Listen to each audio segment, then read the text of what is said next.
I just want to bring up real quick here about Antoine Dodson. Remember him? You so dumb. And they're climbing up your window. So that was back in, 2010 or 2011?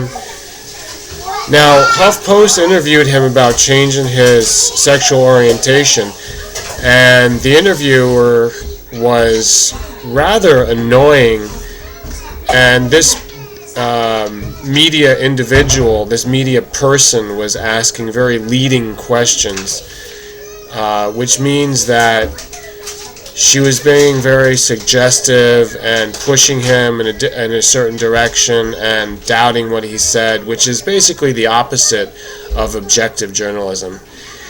She's very slanted. She's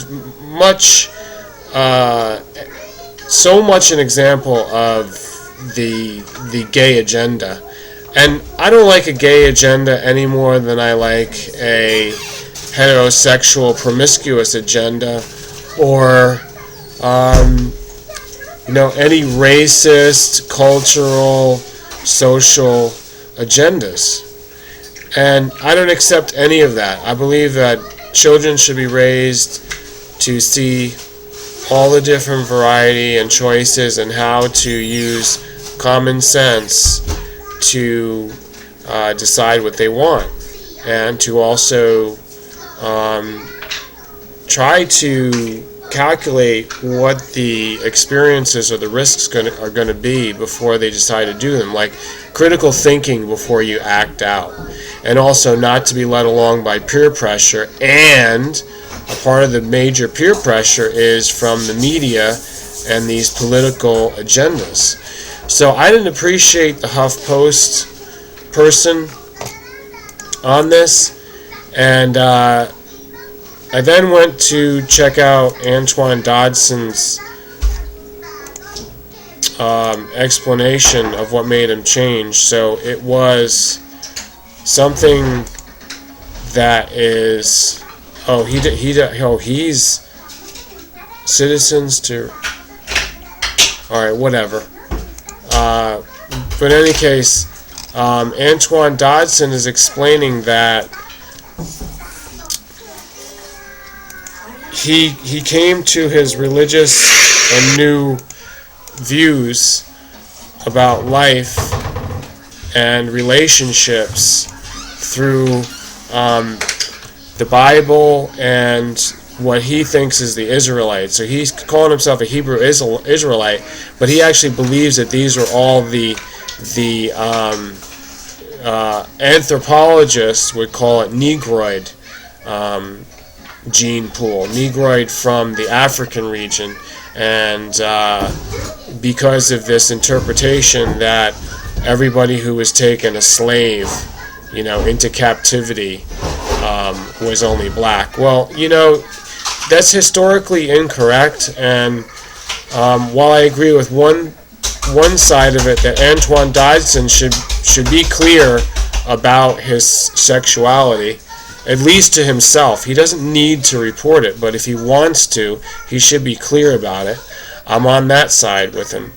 And whether he wanted to stay gay or change, you're allowed to change. And he can change back if he wants to. But maybe twice. But if you change 3 or 4 times or more, then that's insanity. But in any case, if you're clear about it, then it's fine. But I think that a lot of people are not clear about it, and they just do it because of peer pressure. And even he said in the HuffPost interview that he was trying to be like women, to emulate them, instead of liking them to get to be with them. He was trying to become them. So this is like kind of a extreme identification thing, identifying with and becoming the woman that effeminate men do. And I believe that's the cause of much of the so-called homosexual men that are growing up and are encouraged to be that way. Now, What I wanted to say, though, on the other side of things, that I don't agree with Antoine Dodson in his interpretation, wherever he's getting it from. I don't believe in those folks saying that the only true Israelites are from Africa, and the proof is in the fact that they were taken as slaves into America. First of all, let me tell you, you got to look this up, but I'm not going to dwell on this stuff. I'm just going to conclude this pretty soon. The history will show you that the word slave in the American English lexicon, even in the British, it was taken from Slav, and those are the Slavics, and that is anywhere around Czechoslovakia or Yugoslavia or that section of Central Eastern Europe. And many of the slaves that were originally taken over were indentured servants, and they called them slaves because they were Slavs and they were white. And many of the, by saying white, I mean Caucasian, I mean Eurocentric, I mean very light colored skin, and I mean to say that many of the people in the early colonies of, let's say, the 1500s into the 1600s were taken over and got the free ride across the Atlantic because they agreed to do several years of servitude for their masters. And their masters were white, and they were white, and then they become freedmen after they kept their agreement.